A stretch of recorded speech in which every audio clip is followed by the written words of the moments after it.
And welcome everybody to the 144th episode of the Fact Is podcast. We're your hosts, Nate Moses. And I'm Ryan Mays.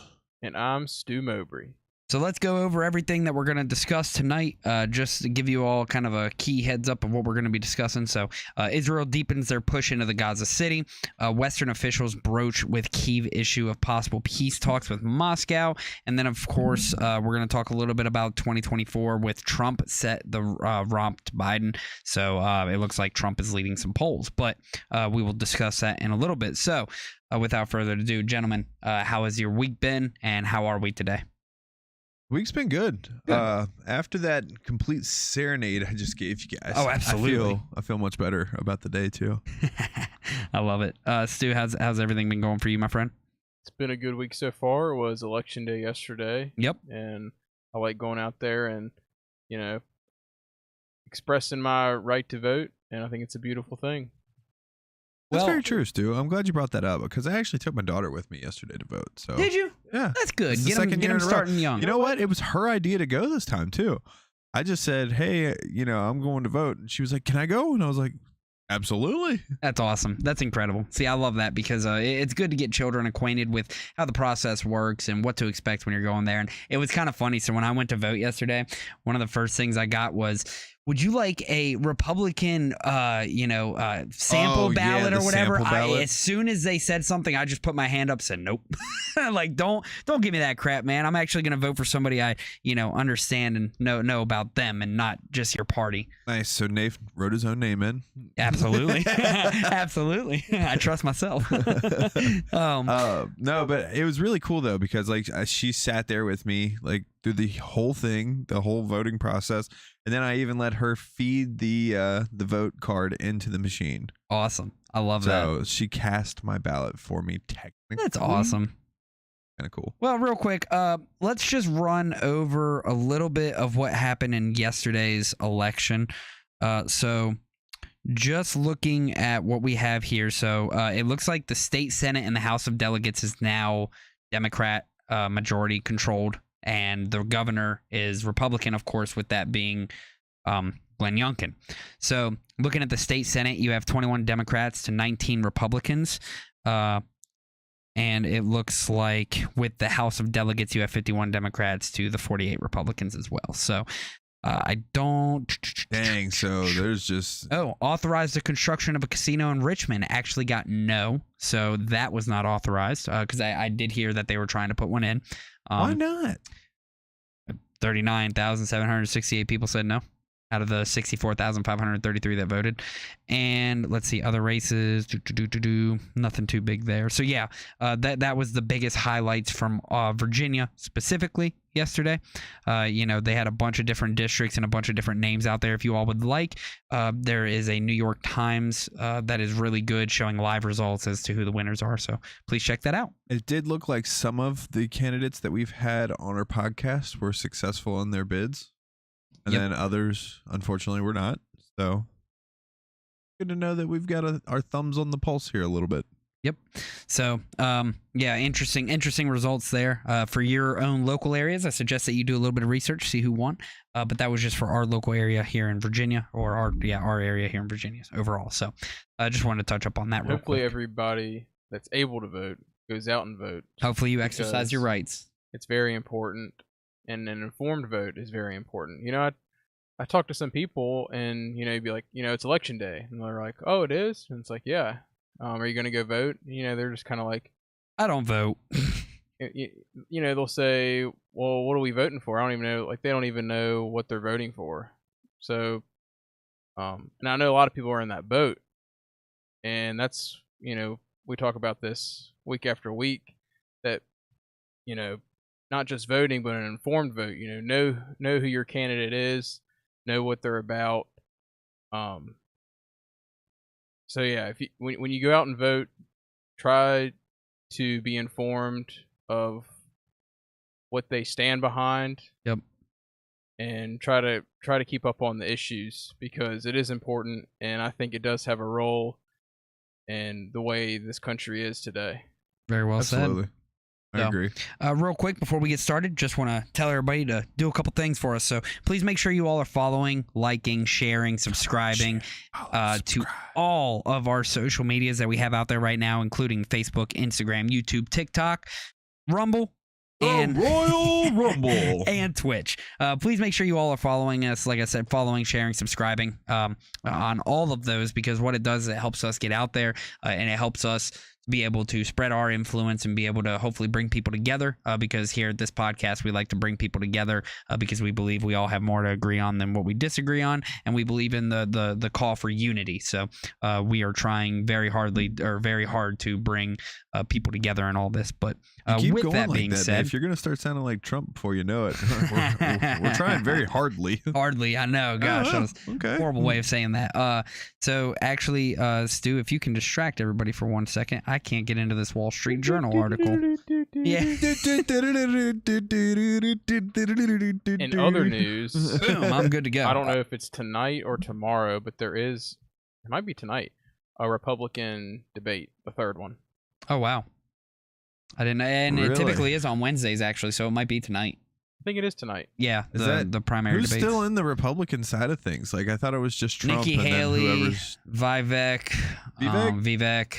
Nikki Haley, Lindsey Graham. No, she is not part of that. See, I mean, sorry. Oh my gosh! he- Oh my um, gosh! Ladies and gents, see, it's only a few if you now. want to tune out right now, you can. Who I'm else just is it? kidding. Let's look up. It's only a few now because you have Yeah, to a lot of poll- people have dropped off. You have to poll a certain percentage to make this third debate. Hmm. Now, President Trump, or ex-President Trump, is not part of this debate, I'd imagine, correct? Correct. So who is part of it? I'm kind of curious I know now. it's Vivek, Nikki Haley, Ron DeSantis. DeSantis, that's right. 5 candidates will be on stage: DeSantis, Chris Christie, Nikki Haley, Tim Scott, and Vivek. Yep. So there you go. There you have it. You know what's funny is like they're all getting on the stage and having their debates and everything, and like in any other normal cycle, you know, that would be the thing, but it's not a normal cycle because DJT is on that ticket and is gonna be there for the Republican Party. Like they can't stop him.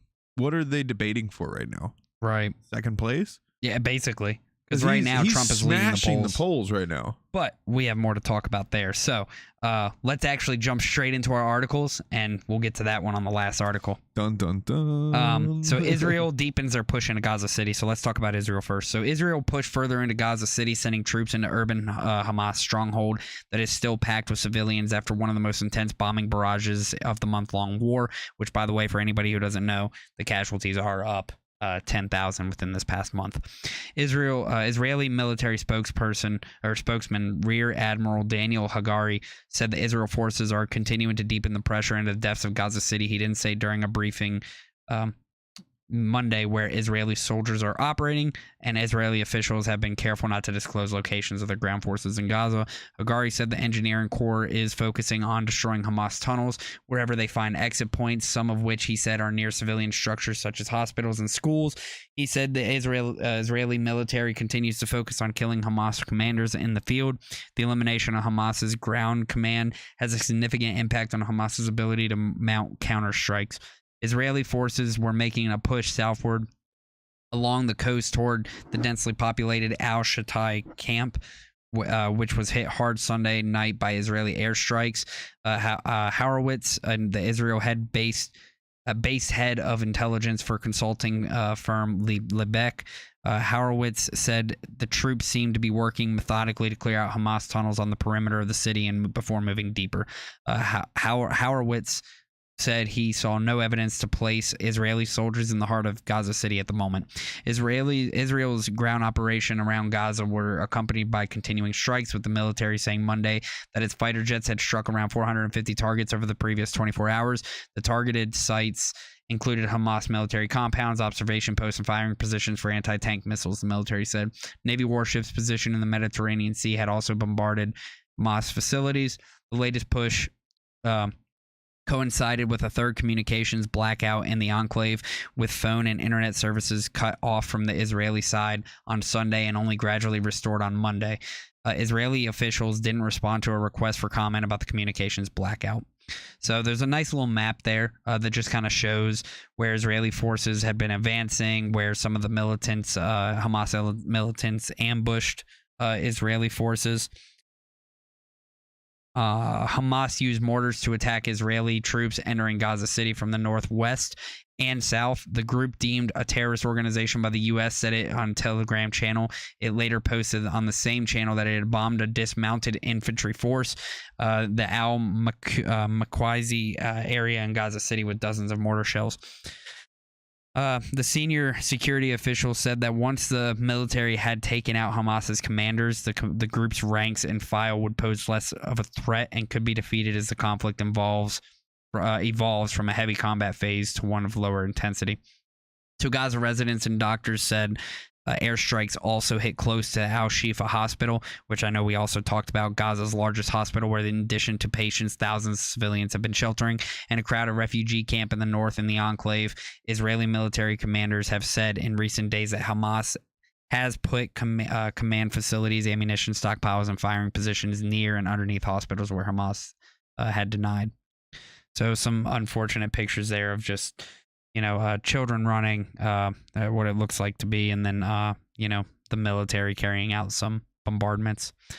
Since Hamas's attack on October 7th, which is the group's fighters killed some 1,400 people inside Israel, the Israeli military had carried out thousands of airstrikes in Gaza, bringing down high-rises, transforming neighborhood blocks into rubble, and prompting more than half of the Strip's 2.2 million residents to flee their homes. The Hamas-controlled health authorities in Gaza said Monday that more than 10,000 Palestinians have been killed in the month-old war, the majority of whom are women and children. Oh, wow. The figures don't distinguish between civilians and combatants, which is even worse. Israel said 31 soldiers have been killed since it launched a ground war in Gaza on October 27th.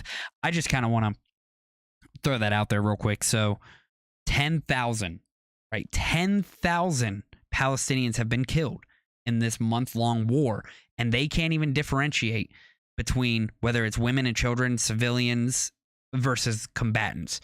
Israel has lost 31 people on the ground, 31 soldiers. So just kind of put that in perspective. Now, granted, again, Hamas did kill 1,400 civilians, the night that they attacked Israel, and I'm not backing that at all. But they're not even able to differentiate the Palestinian people from the Hamas terrorists, and there's 10,000 dead.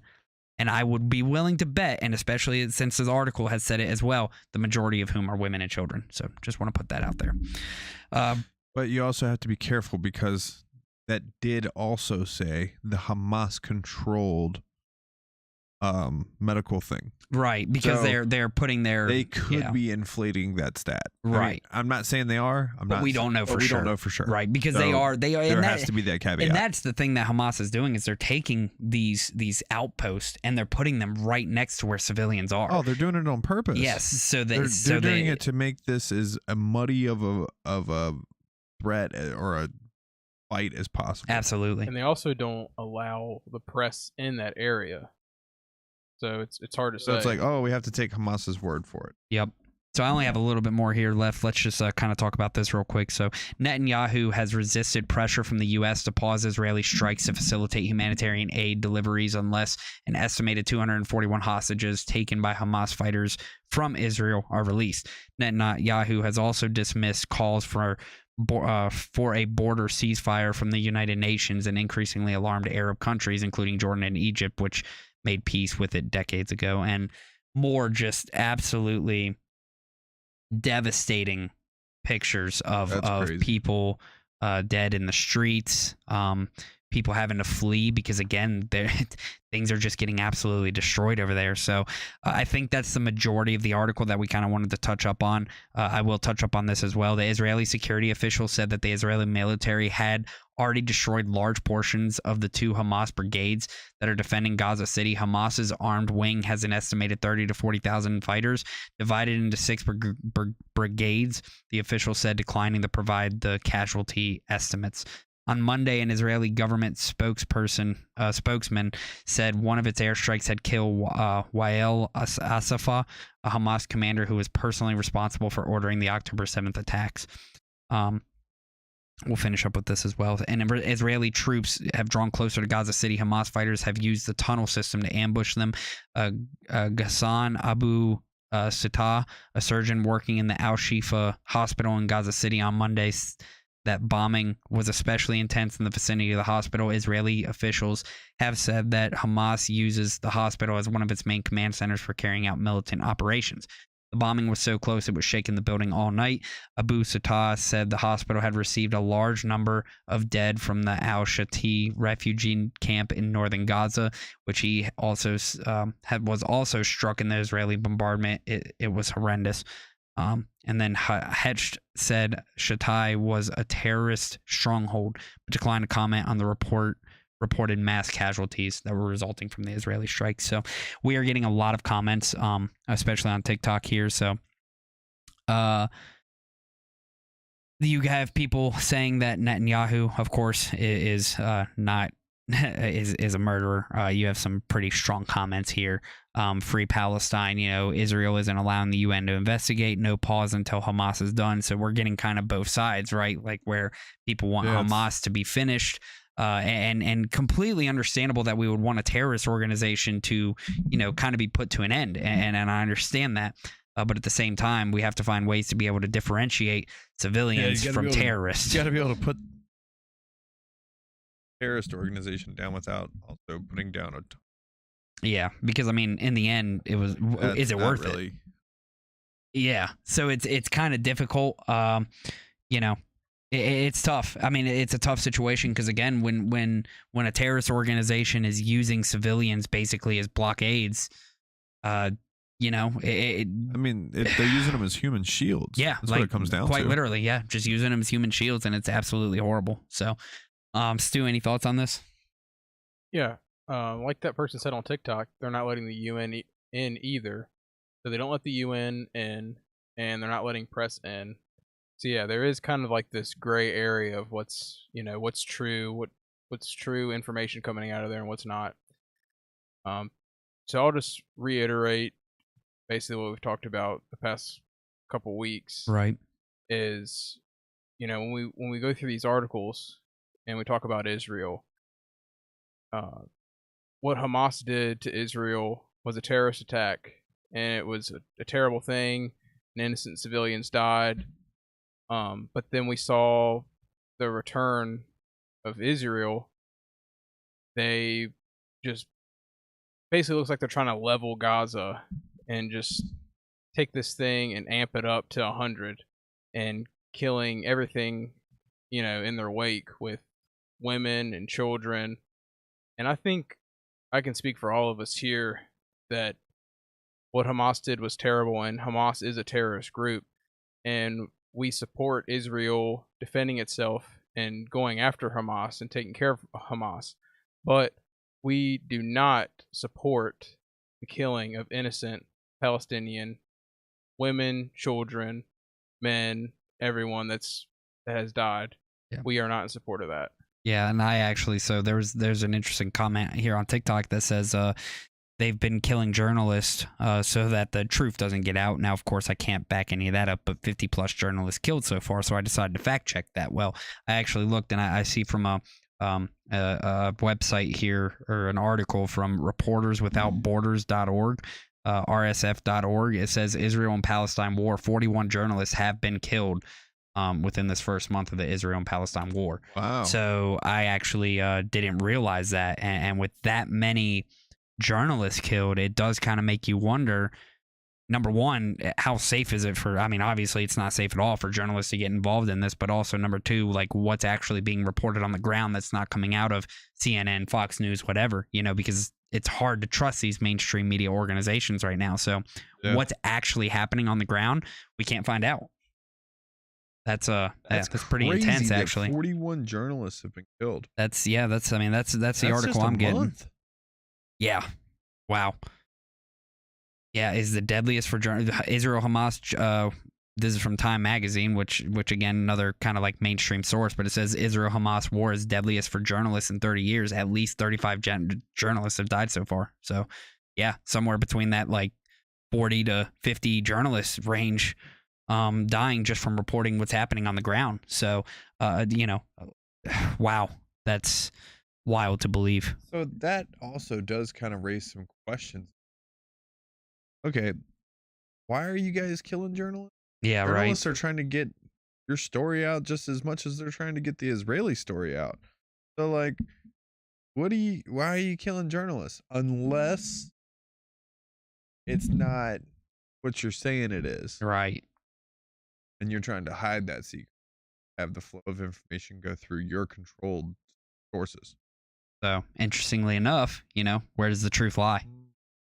So, Yeah, that's kind of how this podcast got its start. we want to know where the truth is, we right? want to know where the truth is. And you know what? Just because a topic's hard to talk about and it's a difficult topic to cover doesn't mean that we are going to stop looking for truth. We don't shy away from a challenge. Nope. So, any other closing thoughts on this Israel and Hamas conflict? I know we've talked about it here for a while, kind of like we talked about earlier offline. With Ukraine, when situations like this first start up, it's hard not to talk about it week after week because there's so many updates coming into it. And then after a while, of course, it'll just start to slowly fade out like anything else. But yeah. So, any closing thoughts on this, gentlemen? Go ahead, Stu. I would just ask, when are like the world leaders, especially the United States leaders, who I like to see stand up and call for some kind of ceasefire or peace deals, because we got to come to the table and have negotiations, because like we talk with the Ukraine war, we just this just can't keep happening day after day. Like, somebody has to stand up and bring peace to the table. Yeah. Or also, when is NATO? It doesn't just have to solely rely on United States leaders. When is NATO going to step in? Because they have more of a military presence, where you look at like UN, who's more of like a humanitarian. Because the UN right now is trying to get in there to provide humanitarian aid to a lot of people, a lot of civilians in Palestine. But just as we read with that article, Netanyahu won't let them. He will not do a ceasefire. He will not stop, as he says, until he completely eliminates Hamas, which in his eyes doesn't matter if civilians are involved or not. If you're Palestinian and you have any sort of connection at all, or even the thought of a connection, he's going to try to eliminate you. So, it's kind of hard. But Ryan, closing thoughts on that? I would just say that atrocities have been committed in the past, and as a world, we've said never again.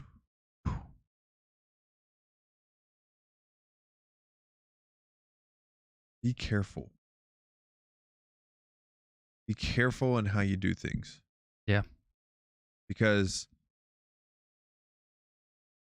you've had, I'm talking to Israel, you've had atrocities committed against your people, and you're on a very dangerous slope of committing atrocities against others.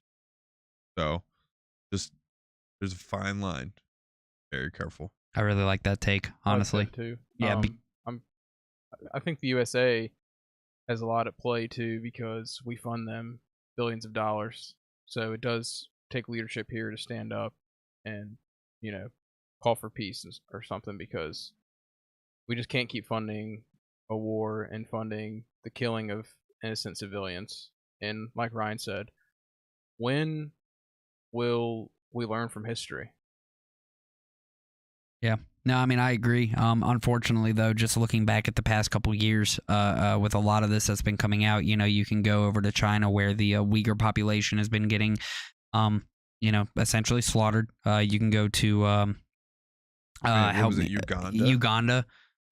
Sudan. I mean, there's so many different genocides that are happening right now.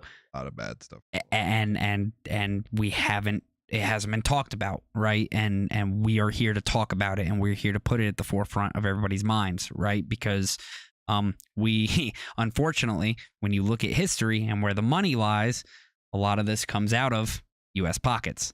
So I hate to say that, but unfortunately, like you're looking at, the whole Ukraine, the whole Israel situation right now. I can't necessarily go back and confirm anything from any of the South African countries or what's happened there, so I won't even try to challenge that. But just a lot of things right now that doesn't look good from our perspective, and just overall, we need to find a way to be able to bring our money back into helping our own citizens as well, and especially if we're going to be funding these wars that are just horrible atrocities. What would be crazy is what if we poured the same amount of money that we pour into the military into humanitarian aid for the world? Oh my goodness, we would almost solve all the world issues. Like, seriously, think about it. That's a lot of money. Like, think about the roads that could be built, the infrastructure that could be put in place in different locales. Think about that's the approach that China's kind of taken, right? And I don't like China for much, but that's I understand that they're doing it for their own personal gain, right? However, they are still developing countries, and they are providing aid in good ways to countries, and building out infrastructure and building cities basically for people. And this is coming from, again, a country that I would say most of us agree upon. We're not very fond of them, right? Yeah, and that's not, and I wouldn't call them the good guys. Yeah, but they're doing some good stuff. But they're doing some good stuff, and it all it would take is a perspective shift. Because what happens if you bring up these third world countries, right? You bring them into the second world, and then you take the second world countries and you bring them into first world, right? And then all of a sudden you've built these new trading partners, right? And these new partners just economically. What does that do for the world's economy in whole? That would be crazy. You start bringing people out of poverty, man, and getting them out of survival mode, and all of a sudden people start getting along a little better. Yeah. And a lot of conflict is over scarcity. It's also crazy what you can do when you have a stable life, just not having to worry about necessities and survival, and the kind of innovation that can come out of that, and the just massive amounts of technological leaps, and how people can develop their lives when they're not in that kind of mode. Absolutely. And like you said, most conflict is over scarcity. Yeah. So I like that take. It's interesting that here in the U.S., we talk a lot about human rights. Right. But we fund a lot of countries that don't value human rights. We fund a lot of countries where, women don't have rights, and they're almost prisoners in their own country. It's just interesting that we talk about, human rights, and we fund a lot of wars and proxy wars, and we have blood on our hands of innocent civilians. So, yeah. I like that. I like that take. So, all right, cool. And then ending up the Israel-Hamas discussion, I thought that was really, really good. Really informational. So, really appreciate y'all for that take on that topic. Yeah, we do what we can, Nath. No big deal. We're just over here adding our 2 cents in. Just out here trying to find the truth, right? Yeah, just one alien at a time. There it is. There it is. Oh, real quick. Speaking of which, I didn't get to hit the alien topic last week, so I'm going to take a second. No, we're going to hit aliens a few times. We're going to go ahead. We're going to move on, but aliens. So there's that.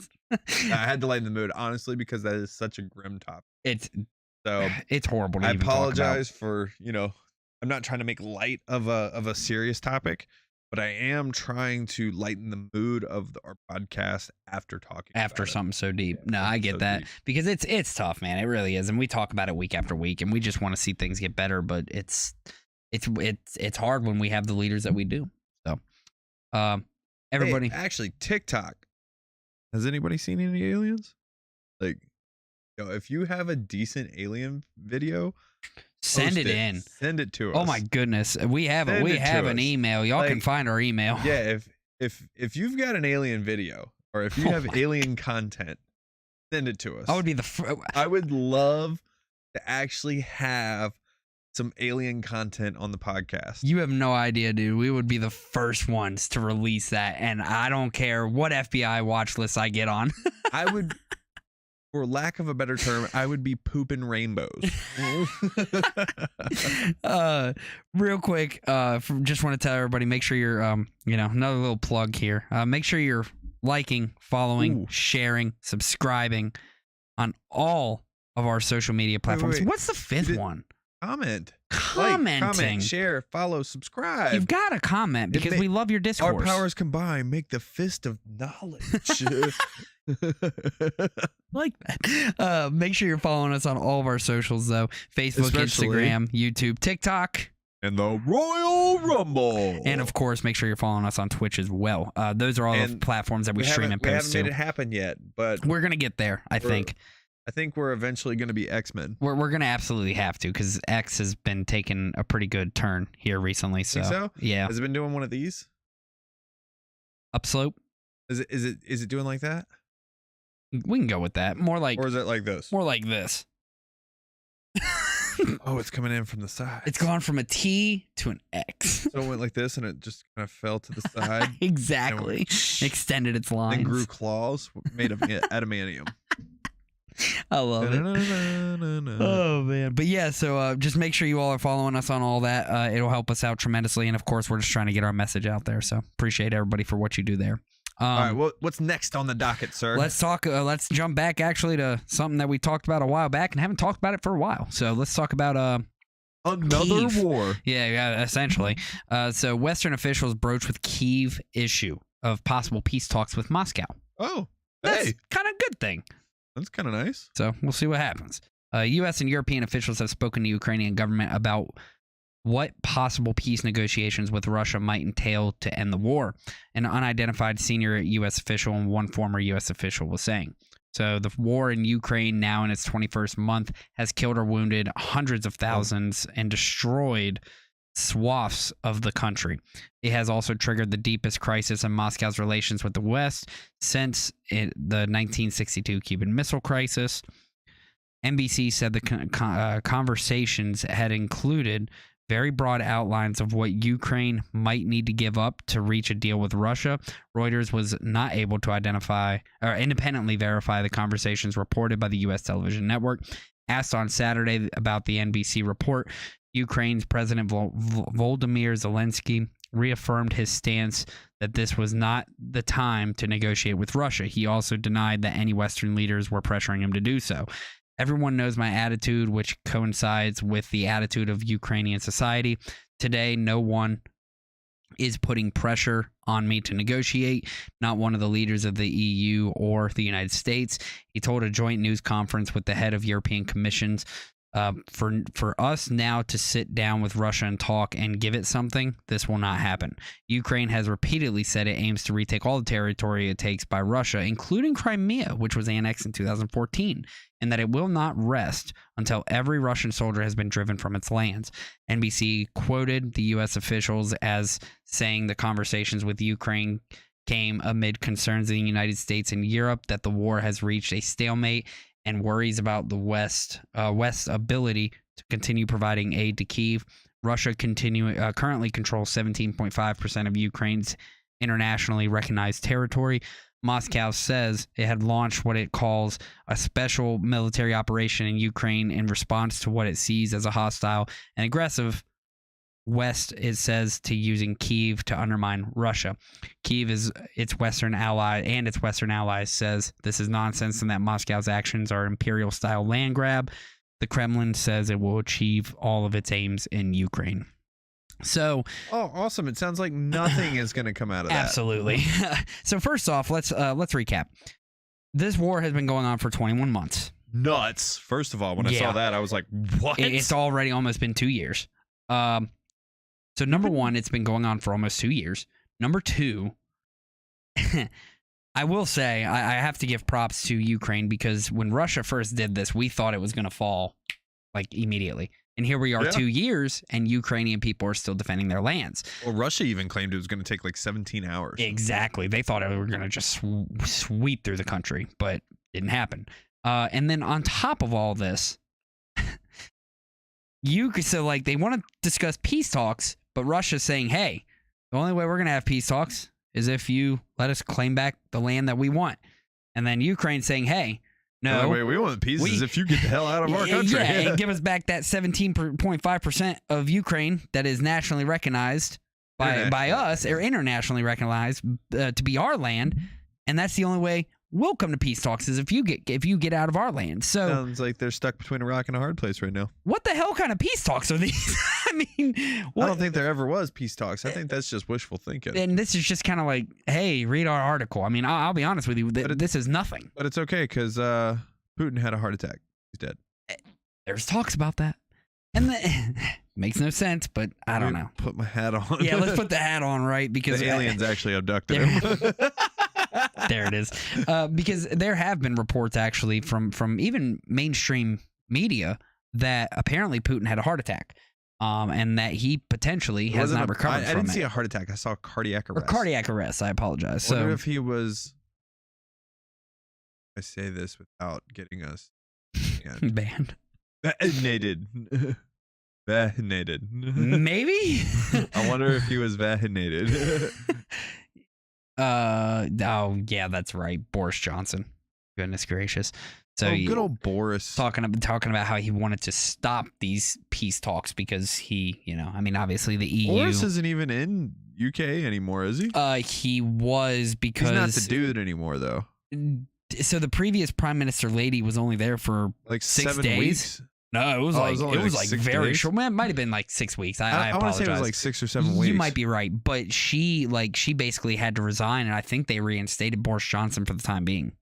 If I'm not mistaken. Boris is back in. If I'm not mistaken, yes. Oh, Boris. Boris. Oh, Boris. You know what? Boris. I wonder if Boris is from From Russia. Mother Russia. So, he drinks his vodka. Stu, what are your thoughts on Port this? Mill Gaming. Oh. Is that the educated? Yep. Oh man, It's old Mr. Highly Educated. What is it? Highly educated. Highly educated source close to the material. Yes, close to the material. Yes, that's So, what it is. What's up, Mr. Source? Stu, what are you thinking? You like this whole discussion of peace talks, even though there is really no peace talks? I've been calling for peace talks since the day this war happened. Right. There's reports out there that Boris Johnson stopped peace talks between Russia and Ukraine on United States' behalf in Right. NATO. I think he did it on purpose. There's talks out there that the West didn't want a peace talk. So here, 2 years later, now we're engaged in this other war with Israel, and it's like, now we want to talk about peace. But just to be frank with you guys, Russia is winning. So why the heck, and they have the upper hand right now, why the heck would they go into peace talks? So from their perspective, it's a little too late for peace talks. So am I shocked by this? No. It's 2 years too late. United States never learns its lesson. So Are they actually winning right now, though? Or is it? I thought that it was mostly at a stalemate, which I guess would help Russia because if everybody stops funding Ukraine, then Russia. Yeah, I think so right now. And we read an article, I think it was like 2 or 3 episodes ago, talking about how the average fighting force in Ukraine right now is like 42 years old. the counteroffensives are not working in Ukraine right now. The counteroffensives aren't working. Ukraine is failing at every turn to try to push Russia out. Like it essentially kind of is at a stalemate, but Russia's just sitting there like, you're not doing anything. Like you're not able to push us out of this 17.5% of your country that we've basically taken over. So now what? And there's also been a lot of shady stuff with the money going over there. Oh, of course. There's been that since the very beginning, in my opinion. But and we refuse to audit any of it. Why would we? Why would we? Yeah. That's going to shady deals. Yeah, just keep circulating the money Why out, I would guess. we want to highlight shady deals? This doesn't sound smart. Love it. Plus, Yeah. aliens. They'll unite us all. They will eventually. So yeah, I mean, this is an interesting topic. You know, it's something that we'll continue to revisit whenever something happens. But right now, it's just kind of, it is what it is. They're sitting where they are, and there's no changes to the situation as of right now. Well, it's going to be funny when, you know, this Israel war just grows and grows and grows, as it looks like it's going to. Right. That it's like, you know, it's the new girlfriend. Ukraine was the old girlfriend. Now U.S. has a new girlfriend that Yep. they can, you know, No, send money to. Won't go to the dance with And you. the rhetoric was, when this war started, Ukraine war, you know, we're backing Ukraine to save democracy. We're against, you know, the dictatorship in Russia. They're going to wipe through Europe. You know, you heard the whole spiel. Yep. And now it's like they're slowly transitioning out of Ukraine. It's not the you know, the pretty girlfriend anymore, and we're going to focus all our attention on Israel. And I know when this thing started, Naif, and we had a podcast and we talked about the Boris Johnson peace deal, and we advocated for a peace deal. That's all we've been advocating this whole Right. time. We said, when is leadership going to step up and say, we're going to come to the table, we're going to bring peace, and we're going to negotiate this, and we're going to come with a deal. But week after week, money, you know, Just kept flowing. billions here, 10 billion, 10 billion, 100 billion, Yeah. you know, it just keeps adding up, and just becomes this mountain. And then this Israel issue happens a month ago, and now the narrative's starting to change a little bit. We're starting to see that. So, I mean, this is just A1 politics, and it's sad to see, but it's almost like there's no sense in Washington. It's all self-interest. They're not thinking about anybody but themselves and how they can gain from all these conflicts. It's focus on the shiny object. Exactly what it is. And Stu hit the nail so firmly on the head that it's down into the wood. So it's Israel is the shiny new girlfriend.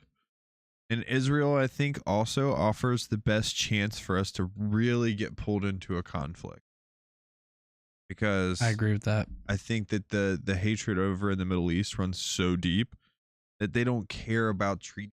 They don't care about ties. They don't care about those things. They're just going to fight. And once one of our allies, our NATO ally, gets attacked, you know, then it pulls us all in. So I think just based on how the United States has been behaving, I think that's what we want. I think we want to get pulled into something. Maybe, I don't know why we would want to, but it does seem that way. It seems like we want to get in. We want to spend that money. We want to show what we're capable of. I have no clue. I have no clue what it is that we're doing. Yeah. Other than, you know, Team America over here. Like, It's interesting too when you think about it, just from our lifetime, when 9/11 happened and we retaliated in that way, and we had the Iraq War, and then in 2008 you had the market crash.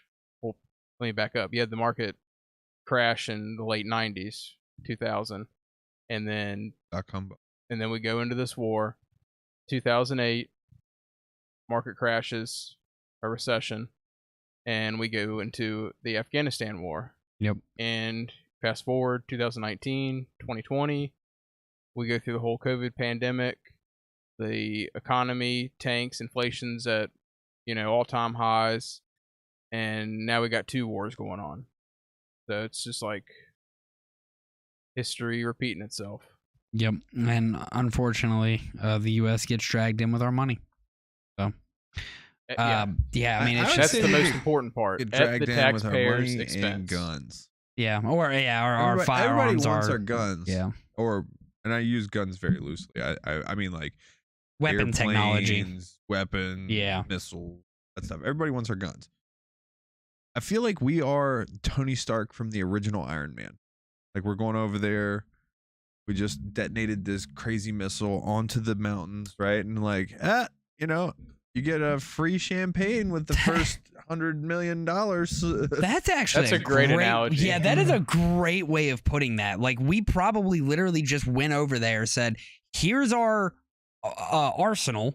Here's it at display.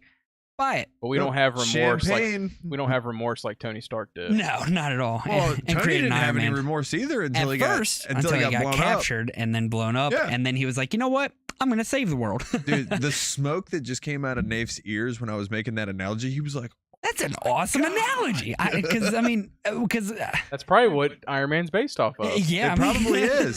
The crazy part is right at the end after he's like, the champagne comes with the first order of 100 million. Yeah. He's like, takes a swig and he's like, pray for peace. Yeah, that's wow, Right? interesting. I like that. Thank you, Ryan. That's incredible. It's okay. I'm just a major cinephile.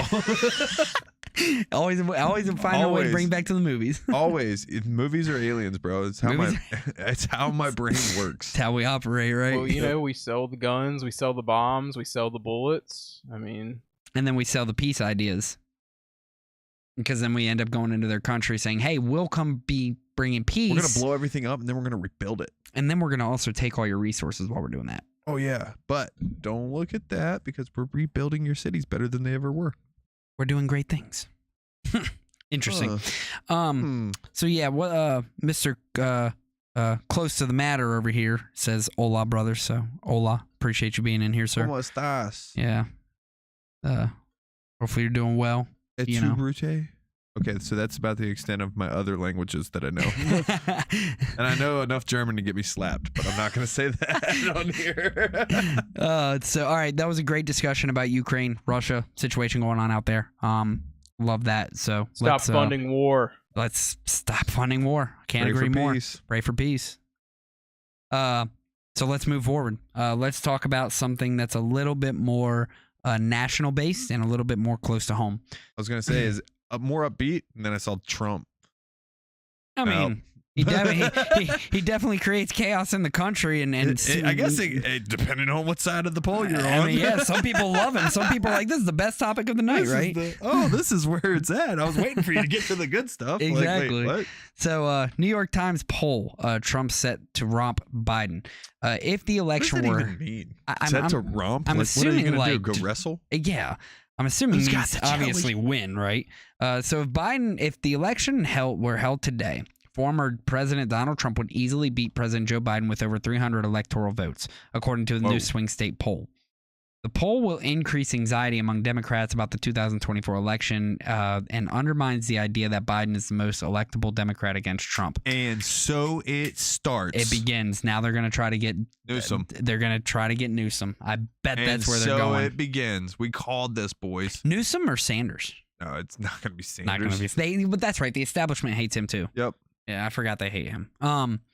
So the poll shows Trump leading Biden in 5 of the 6 swing states: Nevada, Georgia, Arizona, Michigan, Pennsylvania, and Wisconsin. And all their cheese. And all their cheese, all of which Biden won in 2020. Biden led Trump in Wisconsin, but is down 4 points in Pennsylvania, 5 in Arizona, 6 in Georgia, 5 in Michigan, and 10 in Nevada. 71% said Biden was too old, including 54% of Biden's supporters. Yeah, I know. 39%, over half of his voters or supporters are saying he's too old. Too old. Only 39% of those voters felt the same about Trump, who would be the oldest president ever inaugurated and has shared no details about his health. How old is Trump? 79? I don't know. Trump's old, but he don't act it. He's almost 80. Is he? Yeah. Okay. Definitely still acts like he's in his 50s. Swing state voters said they trust Trump over Biden on the economy by a 22% margin, 59 Wow, to that's a 37%. Big margin. Trump and Biden are effectively tied among voters under 30, a large shift from 2020. Biden also polls weaker than alternative Democrats, even Vice President Kamala Harris. Wow. Trump leads Biden by 5 points and Harris by only 3 points. A generic unnamed Democrat fares even better with an 8-point lead over Trump, a 13-point swing from Biden. Huh. I wonder who that generic unnamed Democrat is. Newsom. Kevin Muniz, a spokesperson for Biden's reelection, told Axios that predictions more than a year out tend to look a little different a year later. Don't take our word for it. Gallup predicted an 8-point loss for President Obama, only for him to win handily a year later. He added, "We'll win in 2024 by putting our heads down and doing the work, not by fretting about a poll." Biden benefited from the same Times/Siena College poll 4 years ago, which showed him as the most electable Democrat against Trump.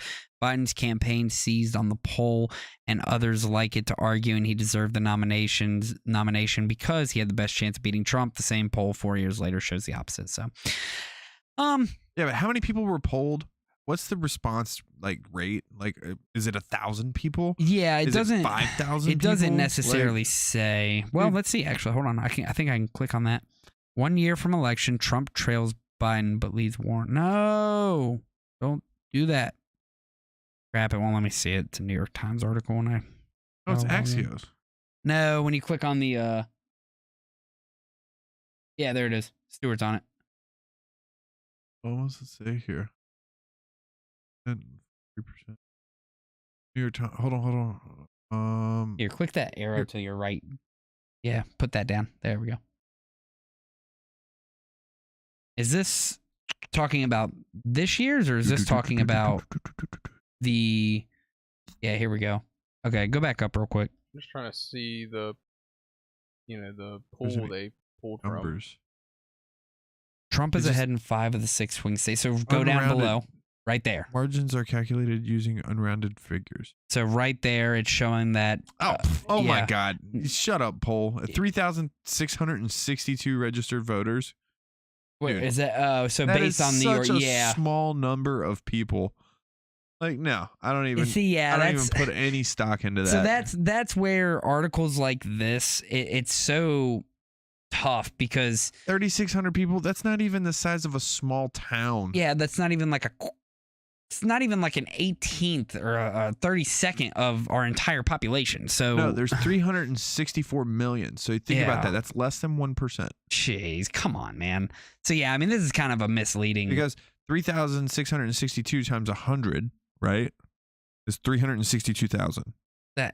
This is a very, very misleading article. Oh here. my God! It's less than a percent of a percent. Yeah, I mean, you can say, oh, he's leading them, but again, with only such a small voting pool, or it kind of doesn't make sense. So I am officially saying that this article is kind of malarkey. malarkey. But I mean, it's interesting. So let's talk about what may potentially happen going into 2024. So if they actually had polls that were a little bit larger sized and could actually be a little more reliable, do we still see Newsom end up taking the primary for the Democrats? Because I'm thinking, if anybody, he has to be the person that's going to be taking it, because he's essentially just a younger version of Biden, right? Governor Newsom. That's how it seems to me. Okay, here you go. So it is 0.00001% of the population. Wow. That's how reliable that is. Yeah. So But there's more polls than just this poll. what other polls do we have? So in a lot of these polls, Trump is edging Biden. Okay. So we have multiple polls out there that are all saying he edges Biden. So, okay. That's what we're going to go off of right now with this topic. So Trump is ahead of Biden.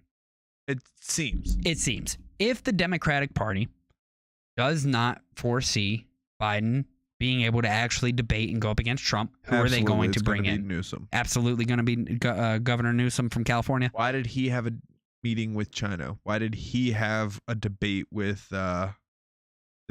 Why is it that Newsom is being basically groomed to be on the Groomed. I like that presidential word. candidacy trail? Like, if you don't think it's going to be Newsom at this point, then who do you think it would I got nobody. be? Mayor Pete?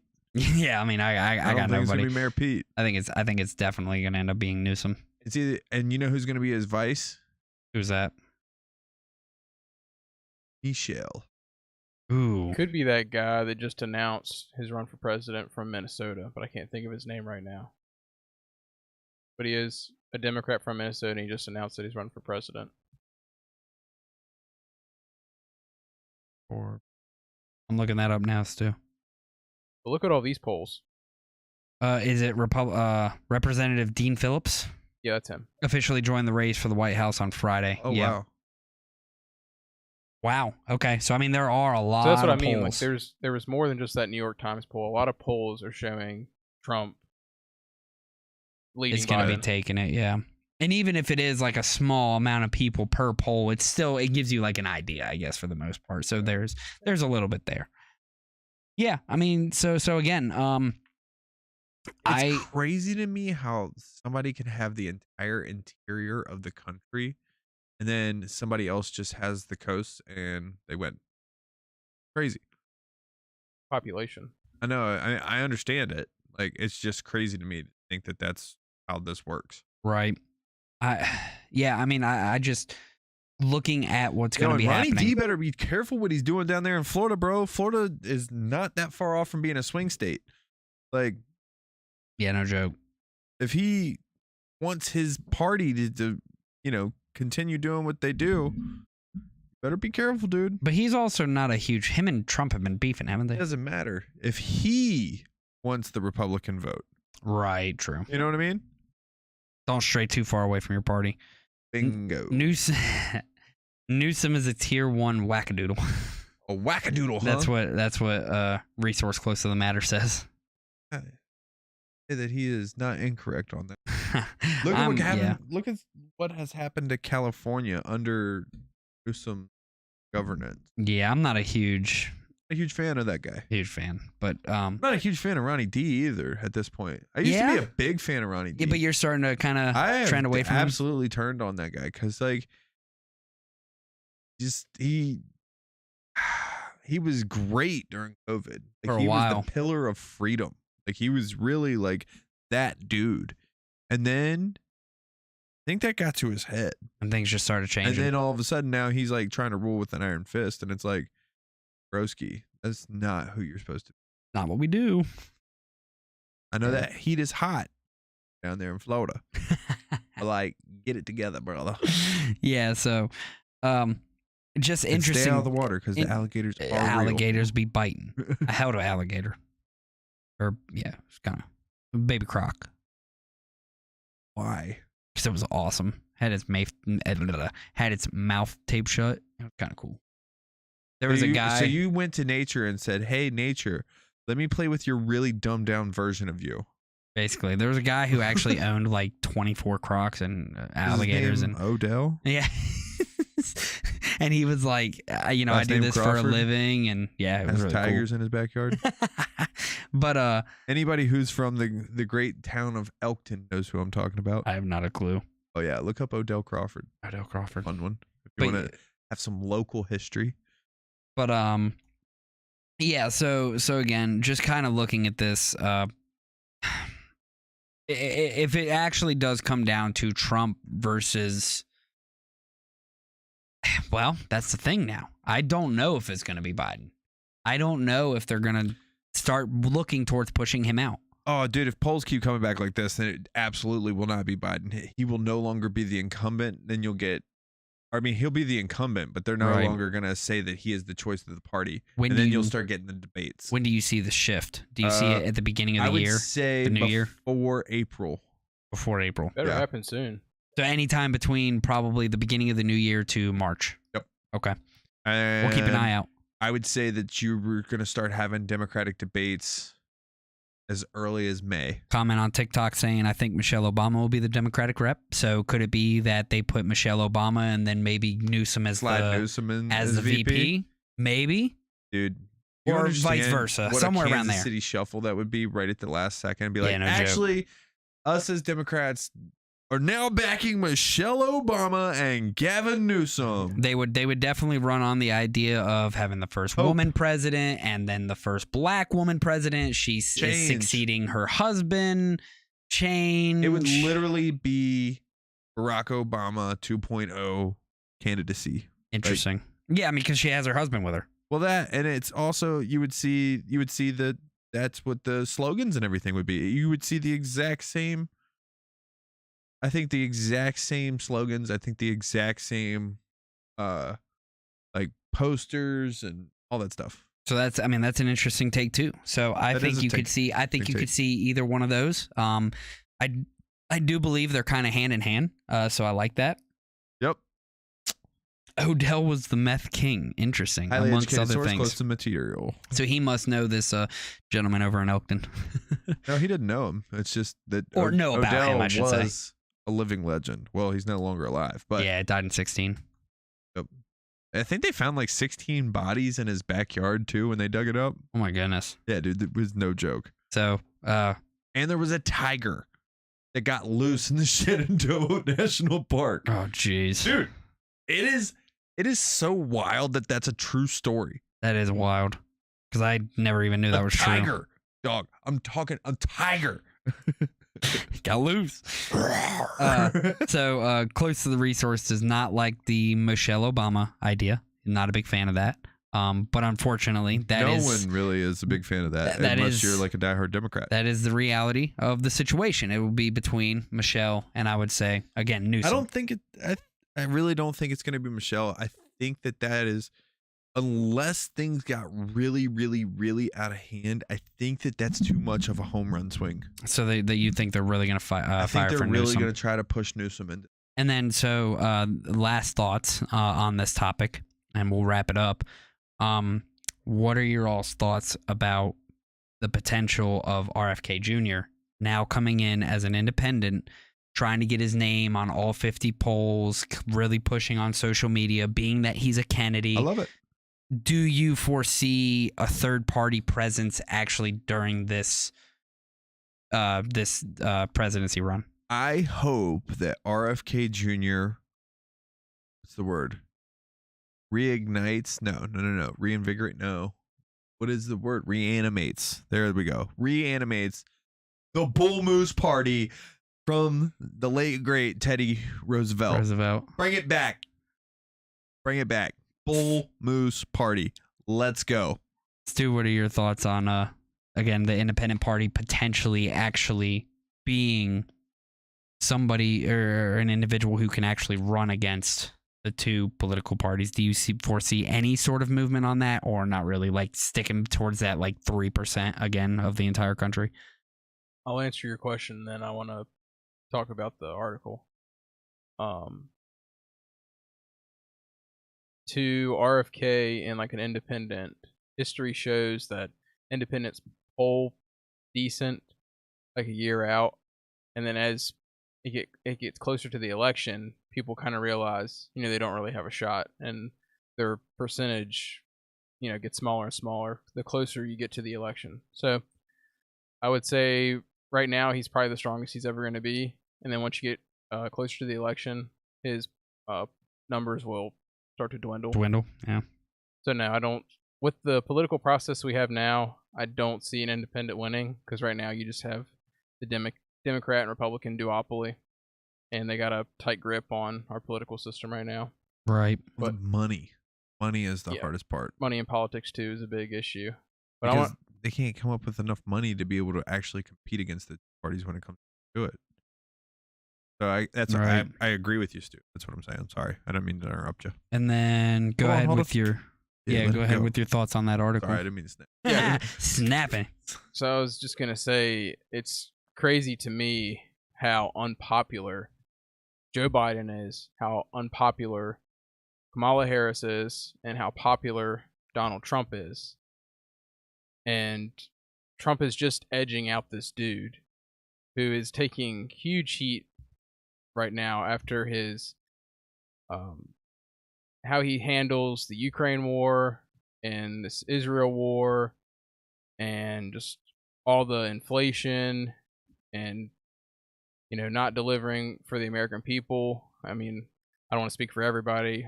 I'm sure some think he's doing a good job, but poll numbers show that he's not very popular, and neither is Kamala Harris. She's very unpopular, the most unpopular vice president I think ever.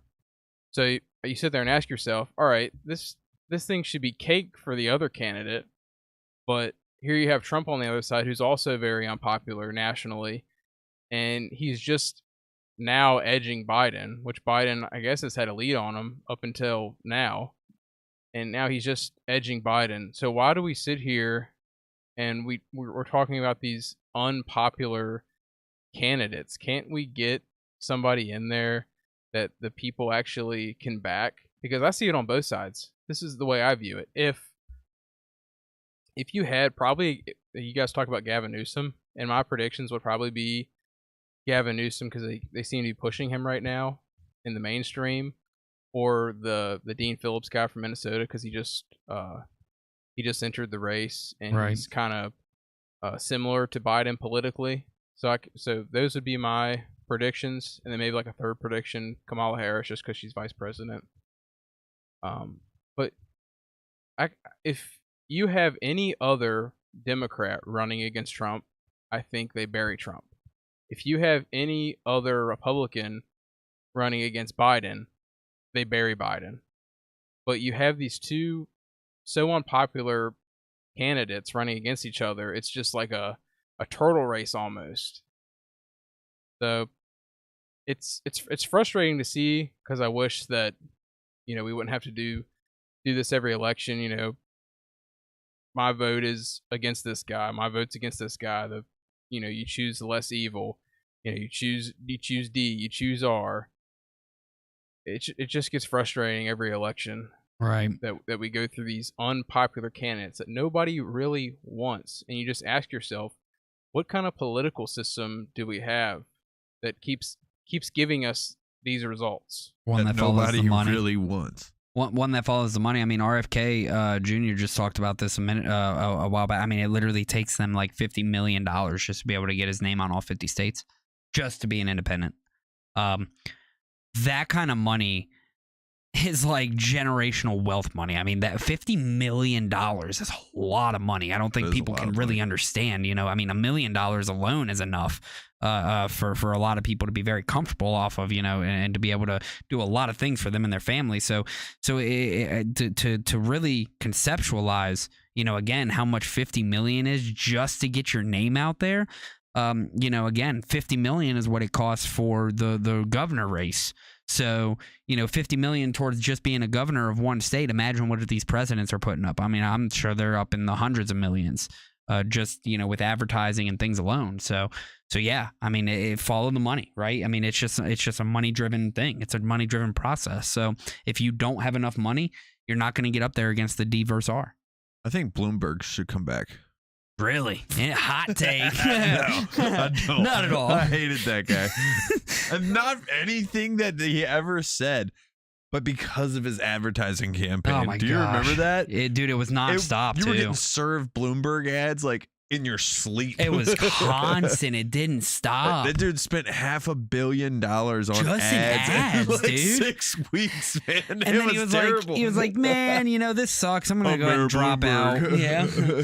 I sponsored this ad. We know. Shut up. Clearly. God. Oh, man. But yeah, so, Michael Bloomberg. That's what it was. I yeah. want to add one other thing on the Michelle Obama topic. Let's hear it. It's interesting because every poll number that comes out, they put her in that poll number, polling at like 1 or 2%, and she hasn't even announced anything. She hasn't said that she's running for president, etc. And you have Joe Biden running for president, and then you have Marianne Williamson, RFK, who was formerly in the Democrat Party, and you have Cornel West, who's the other guy who was running under the Green Party. You have all these other people that are running for president, and they put in these polls a woman who hasn't even mentioned anything about running. So that just kind of shows you how corrupt our system is and how like crazy it is, because there's people out there that are actually running on the left, running for the Democratic Party, running for the Green Party, etc., and they don't even mention their names, but they will mention somebody that's not even in like the spectrum right now. Right. That's wild to think about, but yeah. How's Mickey Mouse doing? How's Mickey Mouse? How's Kanye doing? Because no, like Mickey Mouse is actually one of the highest wrote in votes. Is it really? Yeah. That's weird. Like people will go and they'll be like, I'm not voting for either of these. I'm going to vote for Mickey Mouse. That's so weird. But yeah, so I mean, just wrapping up that topic, we will continue to stay on the 2024 presidential debate as that comes up as well. So, we'll stay on that week after week until we see some interesting developments there. So, what a show, gentlemen. We touched up on all of our topics. We got through it, and we were able to hit some really good key points, and I feel like we were able to inform a lot of different people. So, real quick, going to throw in our typical plug. Please make sure to like, comment, share, subscribe, and follow on all of our social medias, which include Facebook, Instagram, YouTube, TikTok, and the Royal Rumble. And can't forget about Twitch. So please make sure you follow us on all there. With that being said, most of those we stream on. All of those we post some sort of content on. And we're trying to get those spread out everywhere. So, Stu, I know you wanted to show one video to touch up on a protest that was happening in Washington, D.C. So I think it's really important to know what's going on around our country. So let's show that video, and then we'll wrap it up and go home. Out here. All right, it's Mac here with Breaking Points, just at the National March here in Washington, D.C. for Palestine. It's absolutely massive. So as you all can see, this is a protest for Palestine. To lend the voice to the Palestinians in Gaza, to tell them that we hear you.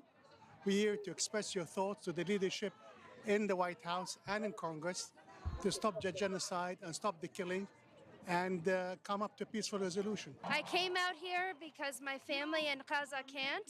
I came out here to raise awareness of what's going on in Palestine, what's been happening in Palestine, and to raise our voices and let people know that we do not want our money going to this war, to this genocide, this apartheid. As a Jewish person, raised with Jewish values, proudly Jewish, I refuse to have my identity hijacked by Zionism. Zionism is a genocidal, secular nationalist movement that has nothing to do with the Jewish values that I grew up with. Ethnic cleansing and genocide are not Jewish values. Our pain as Jewish people, our trauma, even the trauma from October 7th, is being hijacked to justify long-term plans to completely ethnically cleanse Gaza. So we have to stand against it. We see the U.S. is funding a genocide. So this is our opportunity to show that this is enough. Enough is enough. We're have enough. I've had enough. I'm just some regular old American guy. I mean, I have no connections to Israel or to Palestine, to anything, but I see that this is just about humanity. There's been a lot of talk in the press that these are hate marches. So I wanted to see for myself if there was a lot of hate out here. I have not seen any hate yet. If I see any hate, I will report back. My first cousin's son with his family were bombed in their own house and they were killed. Now tell me, how am I going to look my cousin in the eye and give her my condolences when she knows and I know that her son and his family were killed with my tax dollar, with my money? And how can I sleep at night? Would you be able to sleep at night if this happened to you? Now, that's the problem here. That's what I face every single day. We are human beings, and these are babies, brother. And forget, how about the ones that are not dying, right? That now gotta suffer, and they're traumatized for the rest of their life. They're watching their parents decapitated. Their limbs are gone. Their homes are gone. They have nowhere to go. It's literally an outdoor prison, right? And at least in a regular prison, eventually you might get out. Over there, there's no getting out. I don't know how many more they're going to kill before they just wipe out the whole group. So to me, it's ethnic cleansing, and I'm here and I'm against that, and I don't want my tax dollars going to support that. What do you think of Joe Biden's handling of this so far? I think this is he has a lot to do with this because he has such a strong attachment to Israel that he has no way to back out now. He is now fully involved with this genocide. Thousands of civilians, the blood is on his hands now. There's a whole generation that are going to be raised with nothing but hate in their hearts because what Israel has done to their families and their friends and their communities. I mean, we're creating thousands of people that are going to hate us, Israel. We need to stop and have a ceasefire right now. What do you think of Joe Biden's handling of all of this so far? Well, you know, I support him because I don't want Trump. But I'm very bothered that he isn't calling for a ceasefire. Are you going to withhold your vote from Joe Biden? Yes, I am. I'm not sure how I'm voting for, but it will be Joe Biden. Gotcha. Yes.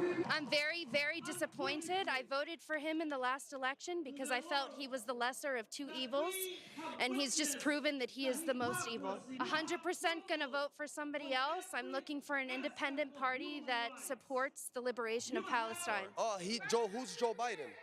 He's not handling anything at the end of the day. He's just a puppet. That's what we feel like. He's talking about, I don't believe in the numbers of how many Palestinians died, and it's all just to distract everybody from what's happening, man. The U.S. cannot give aid to countries that commit war crimes. How could I vote for Biden now? I mean, Trump is a fascist, but how could I vote for Biden? My partner has family in Gaza. You tell me, how could I vote for him? Do the job well. He cannot finish the job. He cannot do anything. He cannot accomplish anything. All our taxes, he just burn it. He's just killing people with children, innocent children. This is a G-rated channel, right? Up to you.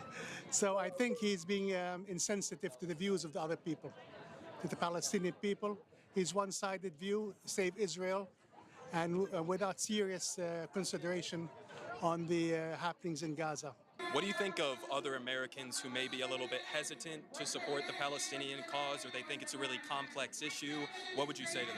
I get it because we want to be careful with our words and we want to be careful of who we support, but this is the fact. The facts are that we have thousands of civilians dead.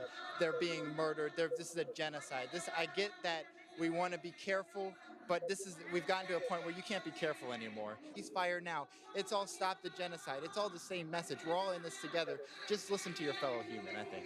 If you're Jewish in the U.S., if you're a taxpayer in the U.S., it's especially important to speak out because your voice matters more to the people that are perpetrating ethnic cleansing in your name. We love Jews. We're standing with the Jews. It's the Zionists. It's the Zionists that we're against, okay? And Gaza, we love you. We're here for you. You're in our prayers. Wallahi, if we can do more, we will be there for you. There are Palestinians that need freedom. My family, I love you so much, and we're here for you. Media, you can't hide. We charge you with genocide. Media, you can't hide. We charge you with genocide.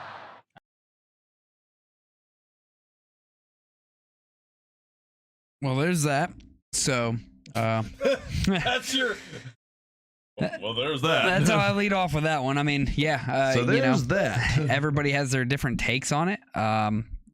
Some people 100% support that message. Some people totally disagree with that message. I'm just here to say that those are the voices on the ground of that Palestinian pro, demonstration, or what I should say, protest. So, just take it for what it's worth. Something that really is for me is a big thing. Whether you agree or you disagree, you have the right to do it. They do have the right to do it. You don't have to listen. You don't have to listen to them. You don't have to pay attention to them. But they do have the right. And like I said, I'm not going to say whether I agree or disagree, but I would absolutely fight for the right to say what it is that they're saying. Yeah, I 100% agree. So, they have the right to say what they want. They have the right to be able to protest and to be able to. I'm kind of in agreement with some of the things they said as well, right? Like, I don't want my money going towards a place where the killing of innocent women and children is the majority of the deaths over there in Palestine, like we just read in our article earlier. I don't want my taxpayer money going towards that. Obviously I don't think Joe Biden's handled this very well. There's a lot of comments that I agreed with. There were some that I thought were a little off, but again, I thought that the people with some of those people articulated themselves really well, and they were just level headed and said, "Look, we don't want this anymore. We don't want war. We don't want any of this." And we immediately call for a ceasefire and things like that. So I thought some of those words were very incredible by some of the people that were out there at that protest. Some of them were very well spoken. So what do you think, Stu? Yeah. You guys touched on a important thing, which is freedom of speech. To me, that's probably the most important thing in this country is freedom of speech. Absolutely. So right now you have a little censorship regime going around with even our own government pushing it. There's whether you're on Israel side or Palestine side, no matter what your view is, there's people speaking out about it and giving their takes, and certain sides are trying to be censored and looked down upon, even from our own congressmen and our own government. So to me, that's very alarming, and it's very sad. I'll always stand up for free speech, even if it's speech I don't agree with. It's easy to sit there and go along with speech that you agree with, and then what matters is, are you going to support speech that you disagree with? So that's just what I'll keep harping on, because I can't stand the censorship, and I can't stand people that they don't want to be canceled, but the minute somebody says something they disagree with, they want that person to be canceled.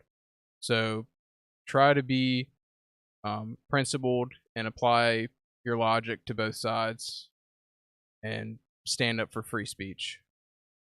100% agree. Well, I love it. So let's get to wrapping up this Take episode, us away, gentlemen. Mr. Mosefus. First off, thank you for everybody who came by tonight.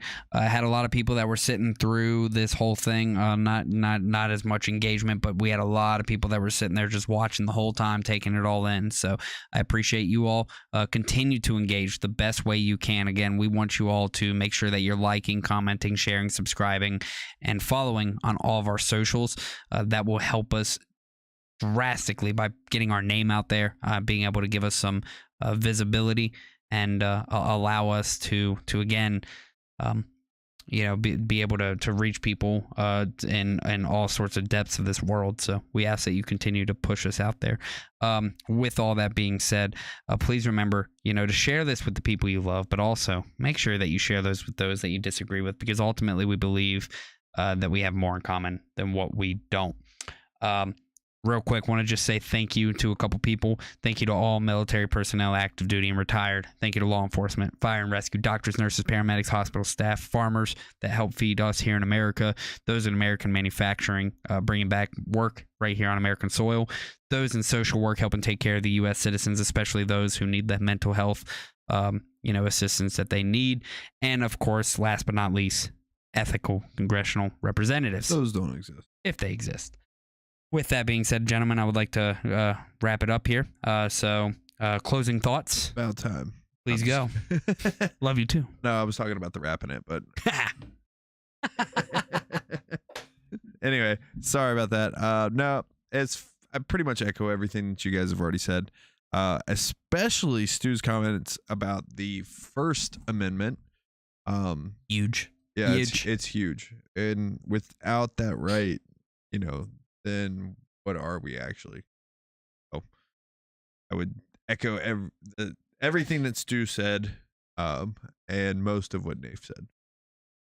And then also, I do want to remind everybody who's plugged in, please, if you do have footage of any kind of alien activity, please do send it in. I would love to actually have some something on that front. thefactispodcast@gmail.com. Send it in to us. That'd be great. Love it. Stu, closing thoughts. Yeah, so since yesterday was election day, I challenge everybody to, get involved in politics and read up on what's happening in the world and try to inform yourselves. because it is very important. And I think as the days go by, it's getting even more important. And sometimes it feels like people aren't paying attention, and we just keep, going down into this hole that we're not going to be able to dig ourselves out of. So I challenge people to get involved in politics and read up on issues and certain things, and make sure that you're reading news from different perspectives. And it might not be from your perspective, but try to understand that other perspective. And if you can, with somebody you disagree with, become friends with them and try to see it from their viewpoint. You might not always agree, and that's okay. But get involved in your local communities. Get involved in politics. Vote. It's very important. It's your right. Please get out and vote and make your voice heard. And hold your local representatives accountable, and hold your congressman accountable, hold your president accountable, hold your entire government accountable, because that's the only way that this world works. We have to do our job as people. I love that. Well, we have to do our job as citizens. That's something that. Absolutely. So, with all that being said, Mr. Close to the Matter, don't worry. We will be talking offline, of course. And on top of all that, like I said, with all that being said, thank you all so much for coming to this week's episode. It looks like that it'll be a little bit of an issue switching from camera to camera here. So we will just keep it at this. We are your hosts, Nafe Moses, Ryan Mays, and Stu Mowbray. So